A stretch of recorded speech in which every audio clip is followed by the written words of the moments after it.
بسم الله الرحمن الرحيم الحمد لله رب العالمين والعاقبة للمتقين الصلاة والسلام على سيد المرسلين محمد وعلى آله وأصحابه أجمعين أما بعد السلام عليكم ورحمة الله وبركاته محترم عزيز جماعة المسلمين الله سبحانه وتعالى mana bu turgan oyimiz Muharram oyini fazilatu darajatlaridan Xudoy taolo barchalarimizga nasib va ro'zi aylagan bo'lsin. Mana bugun Muharram oyini birinchi oy bo'lgan Muharram Ashir oyini 13-si bo'lgan bo'lsa ham, va lekin mana bu oy fazilatda eng ulug' oylardanligi uchun hattoki payg'ambarimiz sollallohu alayhi va sallam mana bu oyni fazilatlari haqida ko'p hadislarni marhamat qilib, shu qatorida Alloh subhanahu va taolo ham Qur'oni Karimda 12 oyni Alloh yer va osmonni yaratgan kunda yilni 12 oy qilganligini va mana bu 12 oydan 4 oyni Alloh taolo ashhurul hurum qilib, hurmatli oylar, urush harom qilingan oylar deb alohida ajratilgan oylarni birinchisi, hurum oyini birinchisi bo'lgan Muharram, ya'ni Muharram degan oy ma'nosi ham harom qilingan, zulm qilishlik yoki urush, mana shunga o'xshash narsalar harom qilingan oy degan ma'noni bergan ulug' muborak oyni 13-sida turibmiz. Bu oyni fazilati, bu oy to'g'risida tushuncha sizu bizlarda ozroq bo'lganligidan mana bu Muharram oyini Ashir oyi deb bilamiz, va lekin bu oydagi fazilatlardan nima amallar qilinishlik to'g'risida tushunchamiz ozroqligidan mana bu oy haqida yoki bu oydagi tutiladigan ro'za va ibodatlar haqida ko'plarimiz yaxshi ma'lumotga ega bo'lmaganligimiz uchun bu Ashir oyini 10-kuni eng ulug' kun bo'lsa ham, bugun 3 kun o'tib ketgan bo'lsa ham, keyingi yil uchun biz uchun foyda bo'lishligi uchun yoki bugungi kunda yurtimizdan qancha musulmonlar, ayniqsa yoshlar boshqa yurtlarda yuribdi. Ularning ichida Shofiy mazhablari yoki mazhabdan boshqa firqalarda Shia firqalari bor. Mana shunga o'xshash yahudiylar bilan muomala qilayotganlar bor. Mana bu Ashir oyini, bu Muharram oyini hatto yahudiylar o'z holicha, shiyalar o'z holicha qabul qilib bu oyni kutib oladi. Mana bulardan siz va biz musulmon ahli sunnat va jamoat, xosatan Abu Hanifa rahimahulloh mazhabidagilar bu oy bo'yicha tushunchamiz albatta bo'lishligi kerak. Alloh subhanahu va taolo o'zini hikmati bilan siz-u bizlarni yaratib, insonlarni ichidan ba'zilaridan, xosatan payg'ambarlarni ichidan ham ba'zi payg'ambarlarni ba'zilaridan fazilatda ulug' qilib yaratdi. Shunga o'xshash Alloh taolo yillarni ichidan, oylarni ichidan ham ba'zi oylarni ba'zi oylarga qaraganda fazilatda ulug' qildi. Kunlarni ichidan ham ba'zi kunlarni boshqa kunlardan fazilatli qildi.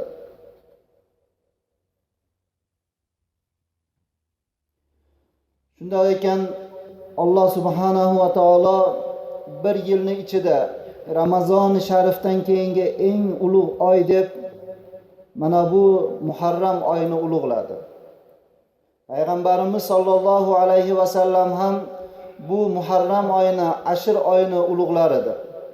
Hattoki payg'ambarimiz alayhissalom roza farz bo'lmasdan turib, Ramazon rozasi bizlarga farz bo'lmasdan turib, payg'ambarimiz alayhissalom mana shu Muharram oyida roza tutar edi.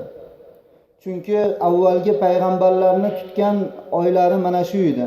Mana shu oyda roza tutishar edi. Shuning uchun payg'ambarimiz alayhissalom ham otamiz Ibrohim alayhissalomning yo'llarida shu Muharram oyida Ramazon rozasini tutar edi.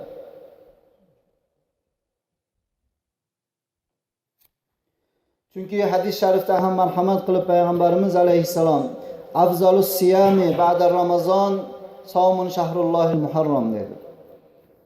Ramazondan keyin, Ramazon rozasidan keyin eng ulug' ro'za Muharram oyidagi Shahrul Muharram, mana bu turgan oyimizdagi Muharram oyidagi 10-kungi seshanba kuni bo'ldi, 10-kun. 10-kunga tutilgan ro'za. Yoki 9-si, yoki 11-si. Mana bu Ramazondan keyingi eng ulug' ro'za deyildi. Bugungi kunda butun yer yuzi musulmon davlatlarida mana bu kundagi ro'za 9, 10, 11-kungi ro'za go'yo Ramazon sharifdagi ro'zani singari yoshi, qari, kattayu kichik hamma tutadi. Hattoki mana bu oyda ro'zani yahudiylar ham ro'za tutishar edi. Chunki avvali islomda yahudiylar bilan bizning o'rtamizda bir xilof yo'q, ajratishlik yo'q. Hattoki qiblamiz ham bir xilda, biz ham Masjidil Aqsoga, Maqdisga qarab turib namoz o'qirdik. Keyin xilof bo'lgandan keyin mana bu ro'za tutishligimizga ham xilof bo'lindi. Ya'ni Ramazon sharif sizu bizlarga payg'ambarimiz alayhissalom Madinai Munavvaraga borganlardan keyin Ramazon ro'zasi farz bo'ldi. Hatto sahobalar aytardi: "Ya Rasululloh, bu yahudiylar bu Muharram oyida 10-sida ro'za tutyapti. Biz ham yahudiy bo'lmasak ham, musulmon bo'lsak ham biz ham 10-sida tutyapmiz." deganda payg'ambarimiz alayhissalom keyingi yilgi Muharram oyi kelgan bo'lsa 9-sini ham qo'shib tutaman degan. Lekin keyingi yilgi Muharram oyiga payg'ambarimiz alayhissalom o'zlari yetib kelolmadi. Keyingi yilgi Muharram oyiga jon vafot qilgan deyiladi. Shundan ulamolarimiz aytib oladiki, siz u bizlarga mustahab shuki 9-kuni tutishlik ham yoki 10-kuni yoki 11-kuni tutishlik. Bunga dalil qilib payg'ambarimiz sollallohu alayhi va sallamdan Oysha onamiz rivoyat qiladilar. Qolat yawmun ashira, yawmut tasi' va qala ba'zuhum yawmul hadil ashara va aksaruhum alayya annahu yawmul ashir vallohu a'lam. Oysha onamiz aytadilarki, ko'p ulug'lar Ashir kunini shu Muharram oyining 9-si dedi va ba'zilari 11-si dedi. Lekin aksar ulug'lar, ulamolar, salaf solihlarimiz Muharram oyining 10-kuni shu Ashir kuni deb mana bu kuni ro'za tutardi.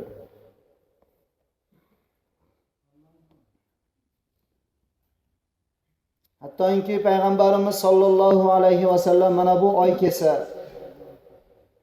Muharram oyi kelganda Madinai Munavvarani qishloqlariga ham choparlar yuborib, odam yuborib, Muharram oyi keldi, ro'za tutishsin deb odamlarni buyurardi. Aytardiki payg'ambarimiz alayhissalom, borib aytinglar, agar odamlar Ashir kunida, shu Muharramning Ashir kunida ertalabda bir narsa yeb olgan bo'lsa ham endi kechgacha bir narsa yemay tursin, ro'zador qatorida tursin derdi. Agar ertalabda hech narsa yemagan odam bo'lsa, ro'zaga niyat qilib ro'zalarini davom ettirsin deb buyurar edi. Hatto yevagan odamni ham go'yo farz ro'zaga buyurganda singari hech narsa yemasin, endi ro'zaga niyat qilganday tursin deb payg'ambarimiz alayhisalom Madina qishloqlariga ham odam yuborardi. Hattoki yosh bolalarni ham ro'za tutishlikka Rubai roziyallohu anhu aytadi, biz Muharram oyida ro'za tutardik. Hatto yosh bolalarimizni ham bu oyda ro'za tutishlikka o'rgatar edik, buyurar edik. Agar yosh bolalarimiz chiday olmay qornlari och qolgan bo'lsa, bir gullardan yasagan o'yinlar bilan ularni aldab, shu ochliklarini esdan chiqarishlikka harakat qilib, hatto yoshlarimizni ham Muharram oyining ro'zasini kechki mahalga yetkazishlikka harakat qildirar edik. Demak, mana bu Muharram oyidagi tutiladigan ro'za Ramazon ro'zasidan keyingi eng ulug' ro'za hisoblanadi. Payg'ambarimiz alayhissalom hadis sharifda afzalus sayami ba'da Ramazon shahrullohil muharram. Ramazondan keyingi eng afzal ro'za Alloh taologa Muharram oyida ro'za tutishlik. Mana turgan oyimizda. Qodir bo'lgan odam kecha o'tgan 9, 10 yoki 11 tutalmagan odamlar, eshitmaganlar bo'lsa, mana Muharram oyi ekan, lekin 10-ni o'tkazib yoribman deb bu qolgan kunida, bugun 10 bo'lsa, qolgan kunida ham bir kun ro'za tutib qo'ysa, inshaalloh o'taveradi. Va afzalus salati ba'dal farizati salatul layl. farz namozlardan keyin bo'lsa, namozlar ichida eng fazilatlisi qaysi? Kechasi turib o'qilingan namoz. Mana bu narsani payg'ambarimizning hadisiga yaxshi e'tibor berishligimiz kerak. Ba'zi odamlar falon kuni ekan, boshqa kuni ekan deb roza tutadiganlar ko'p. Yo'inki bo'lmasa mana namozni o'qisa savob bo'lar ekan, manaqa namoz o'qigan yaxshi ekan deydi. Payg'ambarimiz alayhissalom bo'lsa, rozalarning ichida farz rozadan keyingi eng ulug' roza Muharram oyidagi tutilgan roza. Farz namoz 5 vaqt namozdan keyingi eng ulug' namoz kechasi turib, kechasida 2 rakat o'z ixtiyori bilan kechasi o'qilingan namoz deydi. Endi mana bu oyni fazilatlari, mana bu oyga yaxshiroq e'tibor berishligimiz kerak. Boya aytganimizdek, bu oyda yahudiylar ko'p isrof qiladi. Chunki bular isrof qilishliklari payg'ambarimiz sollallohu alayhi va sallam ham hadis sharifda marhamat qilgan bir hadisga muvofiqki, kimki mana bu oyda ko'p ahli ayoliga isrof qilgan bo'lsa, ya'ni ahli ayolini shu kamchiliklarini yaxshi to'ldirgan bo'lsa, Alloh subhanahu va taolo yil bo'yi uni xonadoniga baraka beradi. Umriga, rizqiga, shu xonadoniga baraka beradi deganligi uchun yahudiylar mana bu oyda qancha narsalarda oshiqchasi bilan isrof qiladi. Ya'ni qancha isrof qilsak bu kunda savob bo'ladi, Alloh taolo yil bo'yi bizga shunaqa barakani oshiqchasi bilan beradi deb isrof qiladi. Lekin siz va biz musulmonlar bu narsani qilmaymiz. Bu kunda biz yahudiylardan farqimiz faqat roza tutamiz xolos, ashr kuniga yetganlar. Yoki mana bu oyni topganlar. Shunga o'xshash Shia firqasi, Shialar bo'lsa, bugungi kunda Eron bo'lsin, mana Afg'oniston, mana bu kunni aksarlari motam qilib o'tkazadi.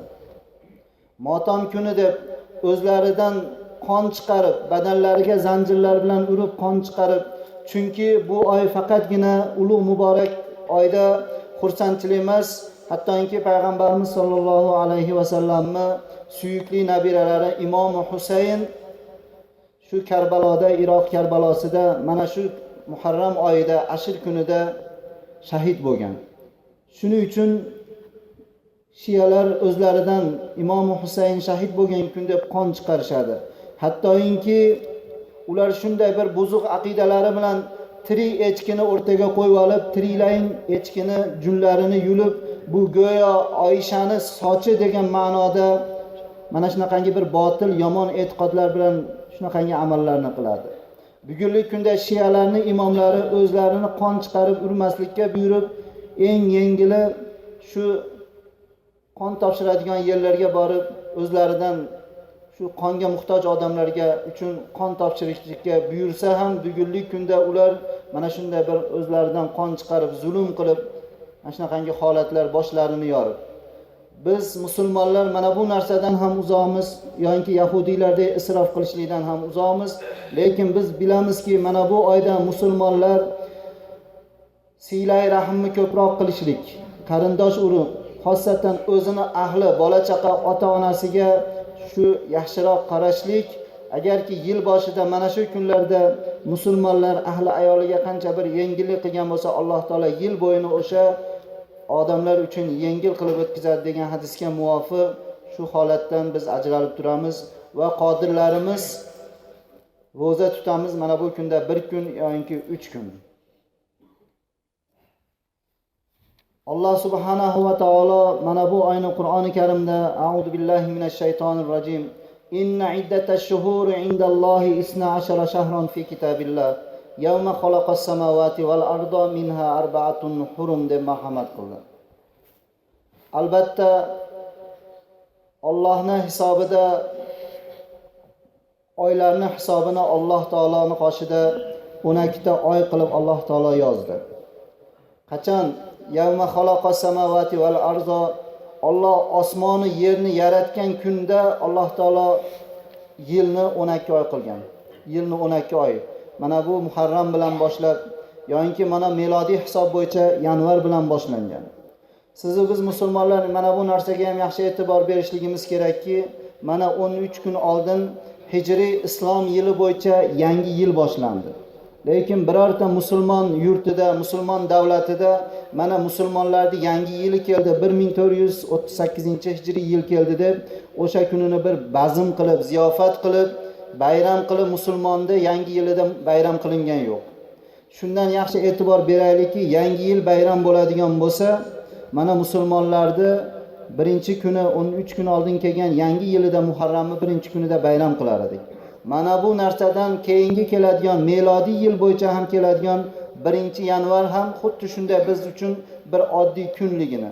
Bu kunda ham hech qanday bir ziyofatvozlik qilib, yoki mana shu kunda yangi yil deb kutib olishlik bu musulmonlarga yot narsaligini. Hatto bu islom oyida ham shunaqa. Lekin bu oyning ulug'ligi mana bu Muharram oyining 10-kuni, Oshir kuni deb ulug'laymiz. Mana bu kunda biz roza tutamiz.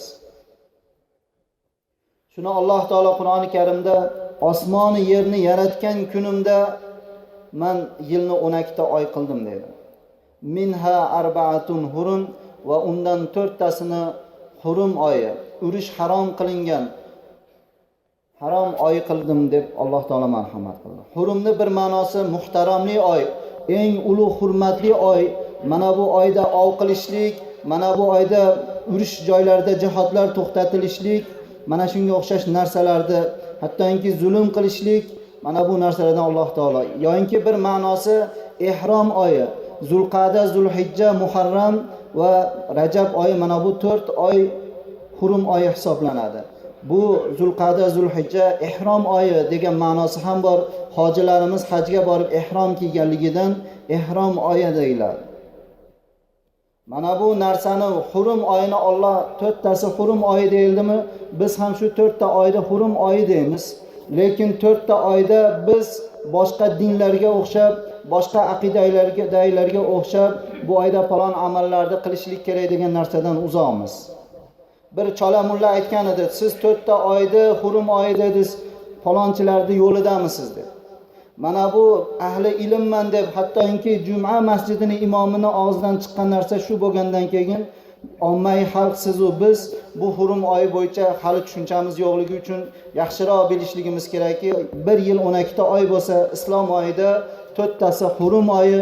Bu hurum oyi degani Alloh taolo bu oyda urushni harom qilgan oy degan deb tushunamiz. Bulardan birinchisi mana bu turgan oyimiz Muharram oyi hisoblanadi. Lekin mana hozirgi kunda Yaqin Sharqdagi, Suriya davlatidagi bo'layotgan urushlar, musulmonlar islom davlatini da'vo qilayotganlar mana bu kunda urushni to'xtatmay bemalol urush qilayotganligi, demak bilingki, mana bu narsalarda ham demak bu bir islomga yotliligi. Ularning maqsadlari bu oyda to'xtatilishlik kerak bo'lgan urushni to'xtatmay bemalol urush qilishliklari, mana bu narsa siz va bizlar uchun bir ibrat bo'lishlik kerak. Demak shunday ekan, mana bu narsada hamdan ham o'rnak olamiz. Mana bu oy ulug' muborak oy, hurum oyi deyilibdi. Mana bu oyda roza tutishlik, hattoki islomda roza farz bo'lishligidan oldin siz va bizlarga payg'ambarimiz alayhisalom go'yo farz ro'zadek shu oyda roza tutar edi. Shunday ekan, bugungi kunda bu O'rta Osiyo deymiz, yoki yer yuzida desak ham bir islomga, dinga eng erkinlik berilgan davlatlardan biri hisoblangan bu mustaqil Qirg'iziston davlatimizga, haqqiga, yurtimizda tinchligi, omonligi, siz va biz musulmonlarda diniy, dunyoviy xotirjam yashashligimiz, mana bu oyda ko'proq duolarni qilishligimiz. Chunki bugungi kunda holatda qancha bir musulmon davlatlarini yoki atrofimizdagi yaqin davlatlarni holiga qarasak, yoki Yevropa davlatlaridagi bugungi shamol, sel, yomg'ir mana shunaqangi balolarni ko'ryapmiz, eshityapmiz. Mana bu narsalarni ko'rib turib siz va biz ibrat olishligimiz, yoki qancha Suriyadagi begunoh musulmonlarning qonini to'kilishligi. Mana bu narsalarni bugun mana ulug' muborak kunda, muborak oyda Alloh taolodan ko'proq mana bu oylarda, mana bu kunlarda duo qilib, yurtimizda siz va biz musulmonlarda tinchligimizni Parvardigordan so'raydigan oy, so'raydigan kunlarda turibmiz. Payg'ambarimiz sollallohu alayhi va sallam marhamat qilgan hadis sharifda man wasa'a ala iyalihi yawmun ashiran wasa'allohu alayhi sa'iras sana. Kimki mana shu Ashur oyida, Ashur kunida oilasiga, birovlarga emas, o'zini ahli ayoliga, bola chaqasiga bir kenglik qilib bergan bo'lsa, yeb ichishligi, kamchiligini yaxshiroq qilib bergan bo'lsa, Alloh taolo yil bo'yi o'sha oilani bir qiyinchilikdan uzoq qiladi degan. Shuning uchun yahudiylar ko'proq mana bu oyda qancha masalan qo'ylarni so'yib, ozginasini yeb qolganlarini tashlab isrof qilishadiki, shu yili biz uchun serobli yili bo'lsin deb. Lekin biz isrof qilmaymiz va lekin ahli ayol, bola chaqa, ota-onaga mana bu oyda mehr muhabbatni ko'proq ziyoda qilamiz. Mana bu narsani Sufyon roziyallohu anhu ham aytgan ekanki, jarrobnahu favajadna kazalika. Men dedi sinab ko'rdim dedi. Sinab ko'rdim dedi. Haqiqatda shu oyda bola chaqaga bir yaxshilik qilishlik, oilaga, shu dasturxonga, yeb ichish, kiyim-kechaga yaxshiroq qaralgan bo'lsa, yil bo'yi shunaqa bo'larmikin deb shuni dedi, bir amalda qilib ko'rdim dedi. Favajadnahu kazalik. Xuddi shunaqaligini bildim dedi. Shuning uchun ixlos e'tiqod bilan bola chaqa, ota-ona, ahli ayollarga bir yaxshiroq e'tibor beradigan e'tibor beradigan kunda ekanmiz. Ibn Abbos roziyallohu anhu aytadi: قال قدم النبي صلى الله عليه وسلم المدينة فوجد اليهود يصومون يوم عاشوراء فاسألهم عن ذلك فقالوا إن هذا اليوم أظهر الله فيه موسى وبني إسرائيل على قوم فرعون فنحن نصومه تعظيما له. Payg'ambarimiz sollallohu alayhi vasallam Madina Munavvaraga hijrat qilib borganda Madina yahudiylari Ashir kunida mana bu oyda roza tutishar edi. So'radiki, nima uchun sizlar mana bu oyda, Ashir oyida, Muharram oyida roza tutasizlar? Yahudiylar aytdiki, Alloh taolo Bani Isroilda va Musa alayhissalomni Fir'avndan najot berib, Nildan salomat o'tkazib, Fir'avnni va uni askarlarini Nilga cho'ktirgan kun. Shuning uchun biz mana bu kunda ulug'lab roza tutamiz dedi. Payg'ambarimiz alayhissalom aytdi, biz musulmonlar Musa alayhissalomga sizlardan ko'ra haqliroqmiz. Yo'inki men Musa alayhissalomga sizlardan ko'ra yaqinroqman deb fa'mur bisawmihi Payg'ambarimiz alayhissalom ummatlarini, sahobalarni roza tutishlikka buyurdi va mana bu roza tutishlik siz va bizlar uchun sunnat bo'lib qoldi. وقال بعضهم إنما سمي عاشرا لأنه 10 كرامات أكرم الله بها هذه الأمة أولها شهر رجب وشهر الله العظيم. Alloh taolo mana boya aytganimizdek yillarning ichida, kunlarda, oylar ichida biridan birini fazilatli qilgan. Shularning ichida Alloh taolo 10 ta karomatni bergan siz va biz ummati Muhammad sallallohu alayhi vasallamga. Shu ulug' kunlarni yaxshi bilib olishligimiz kerak. Ba'zi odamlar so'rab qoladi, juma kuni jumangiz muborak bo'lsin, ulug' muborak kun muborak bo'lsin deb bo'lmas ekan degan ma'nolar. Bu yolg'on narsa. Deyiladi, bu ulug' kun deb Payg'ambarimiz alayhisalom kunlarning ichida sayyidil ayyom dedi, ulug' muborak kun dedi. Mana bu kunda ulug' muborak kunligi bilan bir-birlarimizni tabriklashligimiz bu yaxshi narsa. Shunday ekan siz va biz o'zimiz uchun berilgan 10 ta ulug' kunni yaxshi bilib olishligimiz kerak. Musulmonlar o'zini eng ulug'langan muborakli bayramdek bir yaxshi kutib oladigan kunlarini bilishlik kerak. Ulardan birinchisi Rajab oyi. Rajab oyi Payg'ambarimiz alayhisalom ar-Rajabu shahrulloh, Allohning oyi degan. Mana bu oy, Rajab oyida ham Allohning oyi boshqa oylardan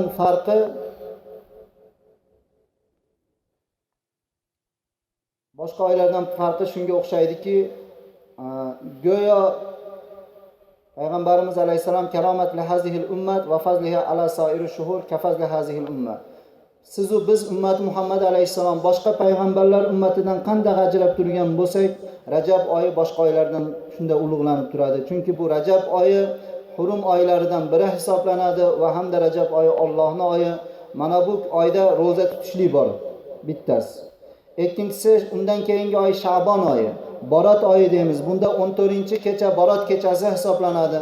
mana bu oy payg'ambarimiz alayhissalom boshqa payg'ambarlardan qanday farqlansa, qanday ulug'likda, karomatda, fazilatda ulug' bo'lsa, Sha'bon oyi ham boshqa oylardan shunday ulug' hisoblanadi. Va uchinchisi Ramazon oyi.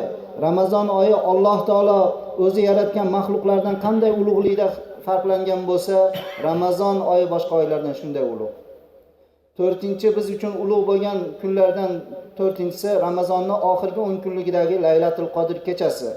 Chunki buni Alloh taolo vahiya xayrun min alfi shahr degan. 1000 oyga to'g'ri keladigan, 83 yil 4 oyga to'g'ri keladigan kecha.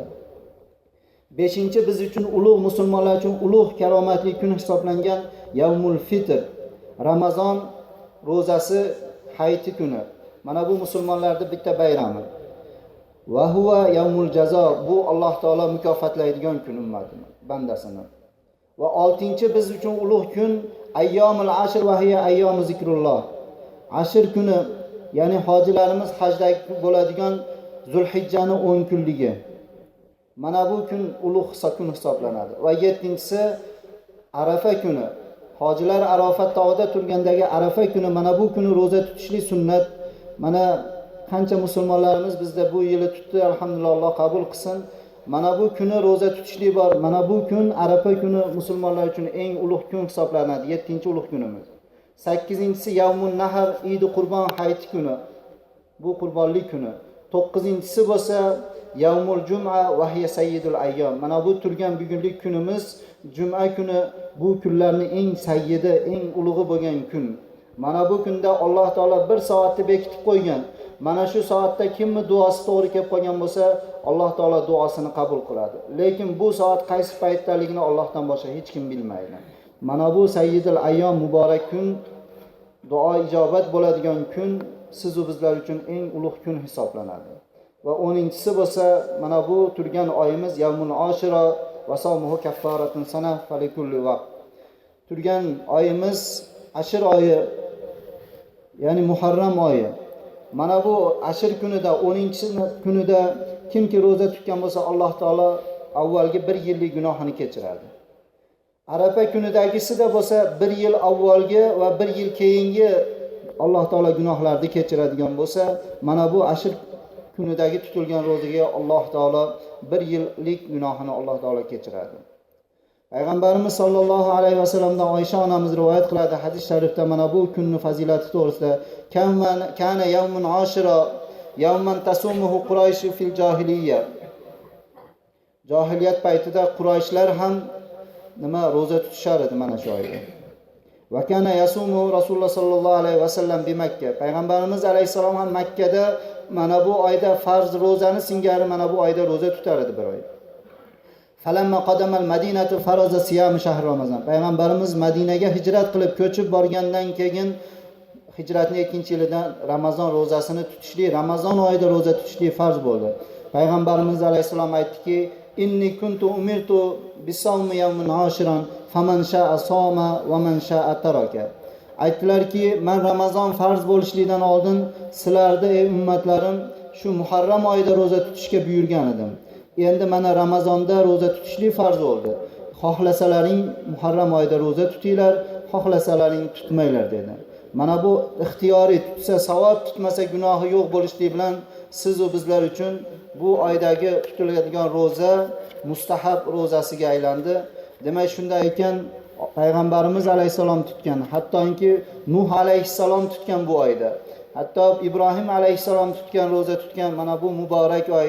Hatto Musa alayhisalom roza tutgan, butun ummatlari tutgan. Musa alayhisalomni Fir'avndan xalos bo'lgan kuni mana bu muborak oyda turibmiz ekan. Alloh taolo barchalarimiz uchun bu oyni muborak qilsin. Mana 3 kun o'tib ketsa ham Alloh taolo keyingi yilgi bu oyda Ashr kuniga hammalarimizni salomat yetishligimizni nasib aylab, Ashr